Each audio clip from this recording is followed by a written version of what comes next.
Hola, soy Luis Alposta y este es el cierre del caso problema correspondiente a liposarcoma. Tenemos una paciente femenina de 79 años que consulta por dolor lumbar y se le extirpa una masa retroperitoneal. Además, es hipertensa, dislipémica y tuvo cáncer de mama.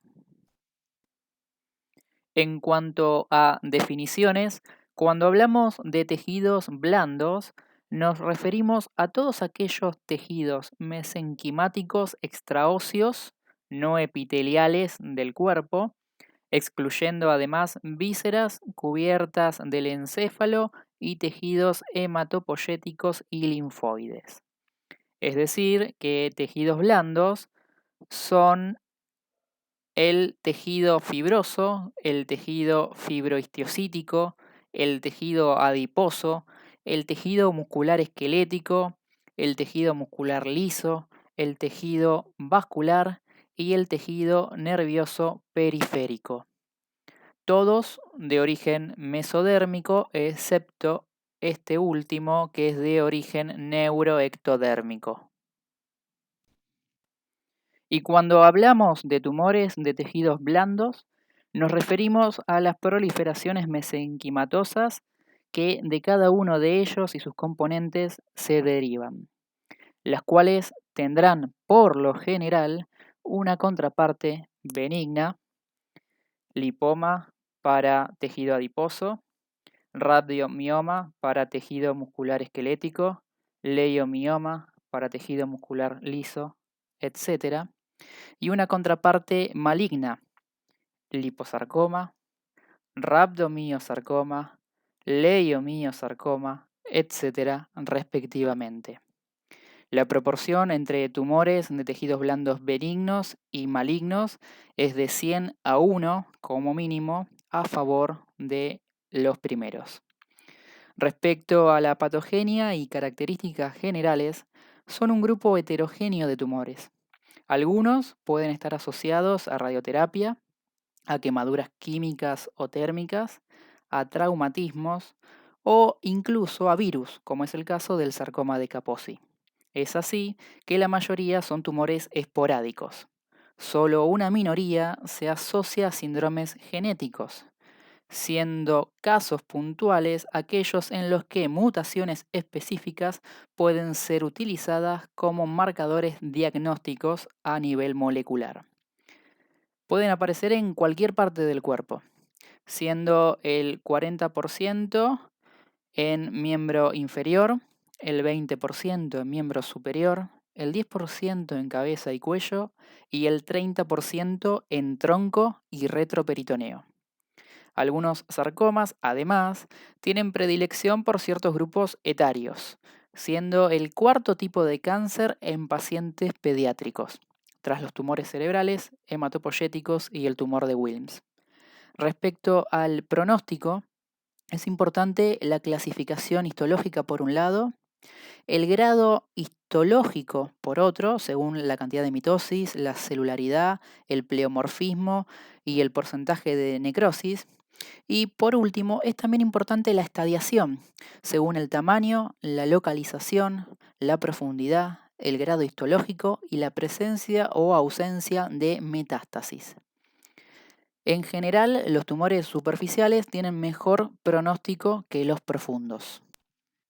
En cuanto a las características macroscópicas y microscópicas de los liposarcomas, vamos a ir desarrollando cada una de ellas en las siguientes diapositivas. Los tumores del tejido adiposo se pueden clasificar según su conducta en benignos, el lipoma, y malignos, el liposarcoma. Ambos tienen diferenciación adiposa. Ambos van a tener distintas variantes histológicas y ambos representan el tumor de tejidos blandos benigno y maligno más frecuente en el adulto. Macroscópicamente, el lipoma es una masa blanda, desplazable, indolora, que asienta en localizaciones próximas a extremidades y tronco, como se observa en las fotografías en región lumbar y en región dorsal superior. Una vez extirpado, podemos apreciar que se trata de una masa generalmente nodular, amarillenta, al corte con tractos finos y blanquecinos. Los lipomas superficiales son encapsulados, como se observa en el de la fotografía, y los profundos están pobremente circunscriptos. Microscópicamente, el lipoma está constituido por tejido adiposo maduro sin atipía citológica.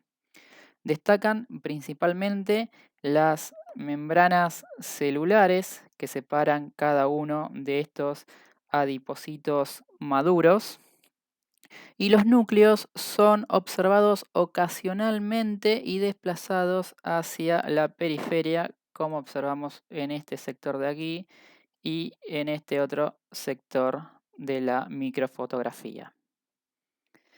Y están desplazados hacia la periferia por las vacuolas intracitoplasmáticas que ocupan la mayoría de nuestro tejido, como observamos también en la microfotografía.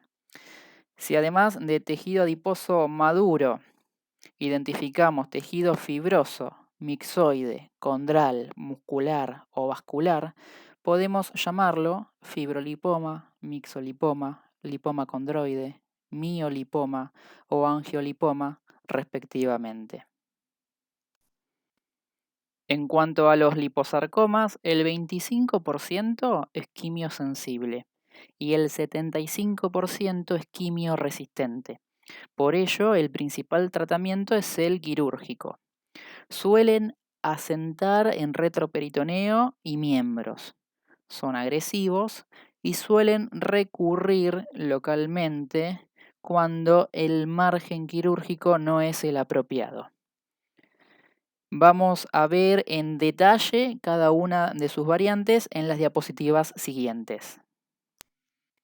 Macroscópicamente son masas blandas, poco desplazables cuando están adheridas a planos profundos u otros órganos, dolorosas, en sectores mal delimitadas o irregulares,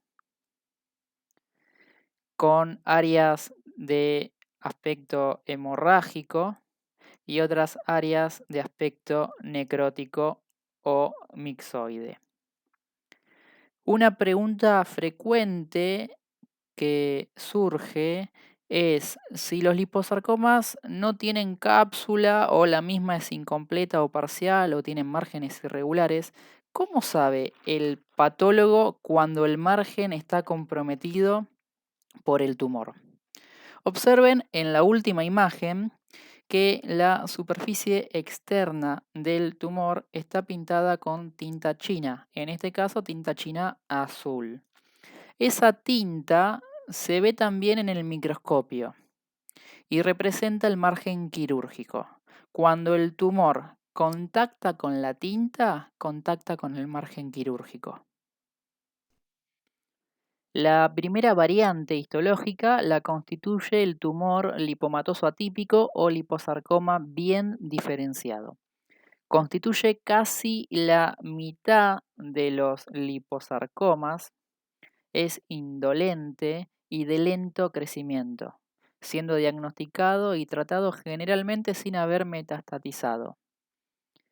El liposarcoma menos agresivo y de mejor pronóstico es este.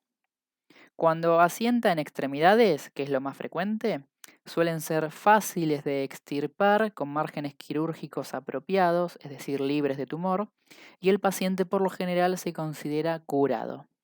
En cambio, cuando asienta en retroperitoneo, mediastino y a nivel paratesticular, el compromiso del margen quirúrgico suele ser mayor y por ello conlleva el riesgo de recurrencia local. A nivel molecular se describe la presencia de una amplificación ubicada en 12q1415. Microscópicamente, estos tumores están formados por lipoblastos, que son células más primitivas si los comparamos con las células adiposas maduras que vimos formaban parte de los lipomas. Observen que la membrana celular es ahora mucho más prominente. Algunos citoplasmas están multivaculados y otros presentan vacuolas de gran tamaño. Y lo más destacable, observen que los núcleos celulares ahora son mucho más prominentes y pueden identificarse en casi todas las células.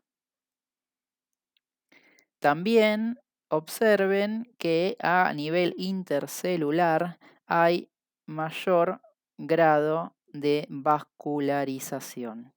Todo esto siempre comparándolo con lo que vimos antes para el lipoma.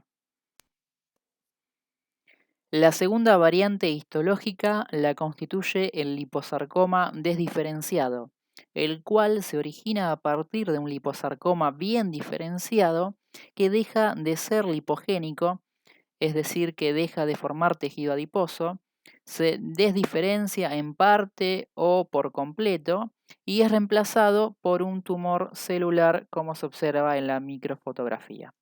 Estos tumores son más agresivos y metastatizan con mayor frecuencia. Observen en la microfotografía que ya no vemos vacuolas prominentes a nivel de las células y que se hace presente un mayor número de mitosis. Todo esto relacionado con la mayor agresividad y el mayor potencial metastatizante de este tipo de tumores.